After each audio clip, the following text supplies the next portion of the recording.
18 నెలల కూటమి ప్రభుత్వం చూసిన తర్వాత చంద్రబాబు పేరు చోరుబాబుగా మారింది. ఏం చోరీ చేస్తున్నాడంటే జగన్మోహన్ రెడ్డి గారు తీసుకొచ్చినటువంటి పథకాలు, జగన్మోహన్ రెడ్డి గారు చేసినటువంటి అభివృద్ధి కార్యక్రమాలకు చోరు చేస్తున్నాడు. తాజాగా భోగాపురం ఎయిర్పోర్ట్ కూడా నేనే తీసుకొచ్చానని చంకలు గుద్దుకుంటున్నాడు చంద్రబాబు నాయుడు గారు. ఈరోజు మనందరం మాట్లాడుకుందాం.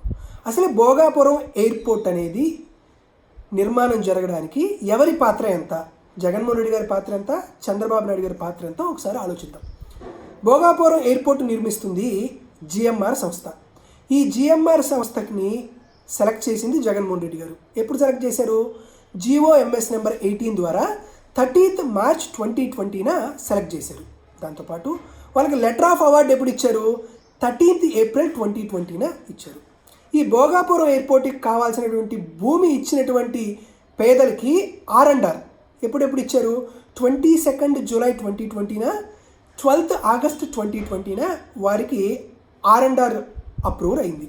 దీంతోపాటు కీలకంగా ఉండేటువంటి BCAS క్లియరెన్స్ అది 6th April 2020 ఇచ్చింది. దాంతోపాటు కేంద్ర ప్రభుత్వంతో జిఎంఆర్ సంస్థ అగ్రిమెంట్ చేసుకుంది, ఒక MOU చేసుకుంది. అది ఎప్పుడు చేసుకున్నారు? 16th May 2023 తీశారు. దీనికి సంబంధించినటువంటి మొత్తం ల్యాండ్, భోగాపురంకి సంబంధించి ఎయిర్పోర్ట్కి సంబంధించినటువంటి మొత్తం ల్యాండ్ ప్రొక్యూర్మెంట్ 2203 ఎకరాలు. ఈ 2203 ఎకరాలు ప్రొక్యూర్మెంట్ చేసి ఆ భూములు ఇచ్చినటువంటి నిరుపేదలందరికీ ఇల్లు కట్టించి వారందరికీ కాంపన్సేషన్ ఇచ్చి మొత్తం APADSL దగ్గరికి ఆ ల్యాండ్ అంతా ప్రొక్యూర్ చేసింది 26th May 2023. ఇవన్నీ జరిగిన తర్వాత రైట్ ఆఫ్ వే ROW ఇచ్చింది 31st October 2023. ఇవన్నీ చేసిన తర్వాత జగన్మోహన్ రెడ్డి గారు 3rd May 2023 లేయింగ్ ఫౌండేషన్ వేశారు. దాని తర్వాత వర్క్ స్టార్ట్ అయింది 1st November 2023. ఇవన్నీ జరిగిన తర్వాత జగన్మోహన్ రెడ్డి గారి యొక్క విజన్తో జిఎంఆర్ సంస్థ భోగాపురం ఎయిర్పోర్ట్కి సంబంధించి మొదటి ట్రయల్ రన్ ఈరోజు January 4, 2026 జరుగుతుంది.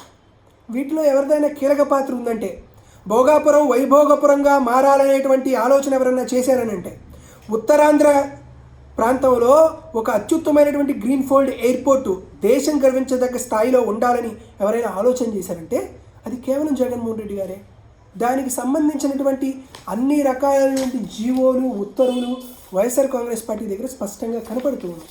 కాబట్టి ఇక్కడైనా చంద్రబాబు నాయుడు గారు ఇటువంటి చోరీ యాత్రలు చేయకుండా జగన్మోహన్ రెడ్డి గారు చేసినటువంటి ఈ అత్యుత్తమైనటువంటి కార్యక్రమాలను గుర్తించి జగన్మోహన్ రెడ్డి గారి గొప్పతనం ఏంటో ప్రజలందరికీ మీరే తెలియజేస్తే మీరు చేసేటువంటి చోరీలకి కాస్తైనా పాప పరిహారం జరుగుతుందని మాత్రం చెప్పగలుగుతున్నాం.